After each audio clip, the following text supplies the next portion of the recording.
Universal vision.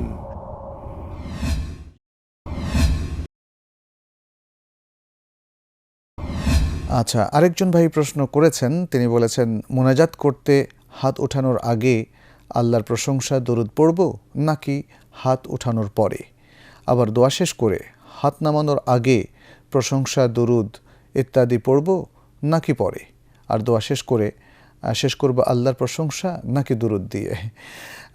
ভাই ভালো প্রশ্নই করেছেন আপনি, কারণ জিনিসটা ছোটোখাটো বিষয় হলেও আমাদেরকে অনেক সময় কনফিউজড করে ফেলে, ফলে আমরা কোনটা করব এটা নিয়ে আমরা দ্বিধাদ্বন্দ্বে পড়ে যাই।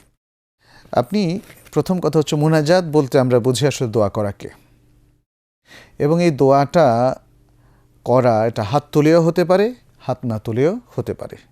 আমরা যে কথায় কথায় বলি জাযাকাল্লাহ, বারাকাল্লাহ ফিক, এগুলোও কিন্তু দোয়া। আল্লাহ আপনাকে উত্তম প্রতিদান দিন, আল্লাহ আপনাকে বরকত দিন ইত্যাদি, এই সমস্ত দোয়া। রাসূল সাল্লাল্লাহু আলাইহি ওয়াসাল্লামের কাছে যখন তিনি এমনকি জুমার খুতবারত অবস্থায়ও সাহাবায়ে কেরাম এসে বললেন যে ইয়া রাসূলুল্লাহ, চারিদিকে অনাবৃষ্টি, খরা চলছে, একটু দোয়া করুন। তখন তিনি দোয়া করেছেন, দোয়া কবুল হয়েছে। সেখানে তিনি হাত তুলে দোয়া করেছেন এমন কোনো দলিল নেই। আবার রাসূল সাল্লাল্লাহু আলাইহি সাল্লাম থেকে অনেকগুলো হাদিস এসেছে তিনি বিভিন্ন সময় হাত তুলে দোয়া করেছেন। আরাফার ময়দানে তিনি এতটাই উঁচু করে হাত তুলে দোয়া করেছেন যে তার বগলের সাদা অংশটুকু পর্যন্ত দেখা যাচ্ছিল বগলের নিচে। তো এভাবে তাহলে বোঝা যাচ্ছে যে রাসূল সাল্লাল্লাহু আলাইহি সাল্লাম কখনো কখনো হাত না তুলে দোয়া করেছেন, আবার কখনো কখনো হাত তুলে দোয়া করেছেন। সুতরাং বিষয়টা এভাবে ওপেন, যে কোনো ব্যক্তি দোয়া করতে চান, মোনাজাত করতে চান, তিনি হাত তুলেও করতে পারেন, হাত না তুলেও করতে পারেন।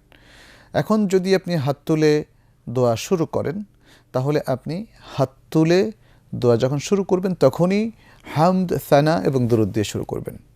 কি বলবেন? আলহামদুলিল্লাহ, আল্লাহুম্মা লাকাল হামদু ওয়াশ শুকর, এভাবে বলে শুরু করবেন। আল্লাহুম্মা সাল্লি আলা মুহাম্মদ, এভাবে বলে, মানে দরুদ দিয়ে, প্রথমে হামদ, সানা, তারপরে দরুদ। আর শেষ করার সময় ঠিক তাই, যদি হাত তুলেই আপনি দোয়াটা করতে থাকেন তাহলে শেষটাও হামদ, সানা এবং তারপরে দরুদ দিয়ে শেষ করবেন। এভাবেই হচ্ছে নিয়ম। এরকম কোনো রিচুয়াল নেই যে আপনি হাত তুলে দোয়া করতে চান তাহলে হাত তোলার আগে আপনি হামদ, সানাটা পেশ করলেন, দরুদটা পড়লেন, তারপরে হাত তুললেন এবং তারপরে দোয়া করে শেষ করলেন, এরপর হামদ, সানা পড়লেন এবং দরুদ পড়লেন। এমন কোনো রিচুয়াল নাই।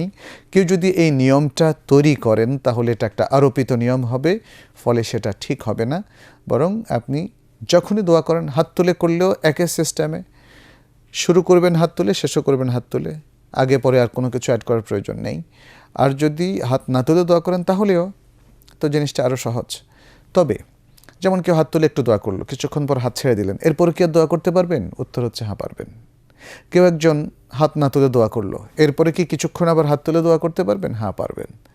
অতএব এখানে কোনো বাধা ধরা নিয়ম নেই, বরং বাধা ধরা কোনো নিয়ম তৈরি করাটা এটা শরীয়তসম্মত নয়, সেটা আমাদেরকে বুঝতে হবে। আর দোয়া শেষ করবেন কি আপনি শেষে কি দরুদ বলবেন নাকি শেষে হামদ বলবেন? দুটোই জায়েজ আছে। ওয়া আখিরু দাওয়ানা আনিল হামদুলিল্লাহি রাব্বিল আলামিন, কোরআনের মধ্যে আল্লাহ তাআলা সেটা শিখিয়ে দিয়েছেন। আমাদের শেষ দোয়া হচ্ছে আলহামদুলিল্লাহি রাব্বিল আলামিন, সকল প্রশংসা রব্বুল আলামিন আল্লাহর জন্য। আবার আমরা দোয়া শেষ করতে পারি আল্লাহুম্মা সাল্লি ওয়া সাল্লিম আলাইহি, এভাবে বলেও, যেটা আমরা বেতের সালাতেও দেখি। হারামাইনের মধ্যে তারা যখন কুনুত শেষ করে তখন রাসূল সাল্লাল্লাহু আলাইহি ওয়াসাল্লামের উপর দরুদ দিয়ে শেষ করে, সালাত সালাম পেশ করে শেষ করে। এটা শরীয়তে জায়েজ আছে।